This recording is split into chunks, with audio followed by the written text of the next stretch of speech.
Hey guys, I just want to give this little update to that unboxing video I did on that ONAGOfly.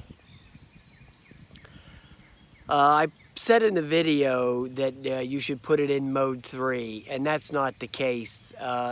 You should put it in mode 2.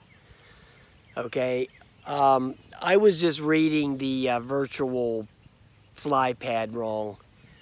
And that's the reason I couldn't take it up in the house, is because I had it in mode 3 and I was hitting the wrong little fake joystick on there. And that's why it wouldn't go after, that's why it wouldn't launch after I armed the motors, is because I had it backwards. You know, big dumb shit. But another thing, it doesn't fly well in the house. I took it up for just a couple of minutes, and man, the thing was all over the place. Hopping around, bouncing up and down. I crashed it, broke one prop.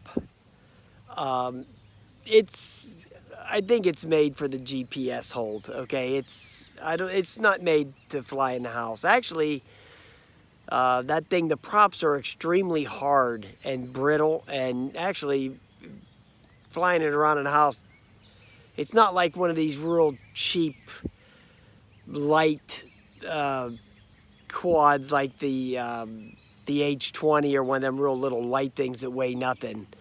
And you could crack somebody in the head with it and wouldn't hurt them. This thing here, if you was flying it around in the house and whack somebody in the face with it, it would actually probably hurt like hell. Because the motors they're running some real high RPM. So I wouldn't advise flying it in the house because it's very unruly, okay? Unless you're like a grand master of these virtual joysticks, I wouldn't recommend flying it in the house. Take it outside, get the GPS lock, and see how that works. So that's the reason I couldn't get it to take off in the house, was because I had the joysticks backwards. And after I armed the motors, I was actually doing the pitch instead of doing the throttle. So it goes in the house, but I wouldn't recommend flying it in there because it sucks. Okay, you're gonna crash, guaranteed. All right, boys, thanks.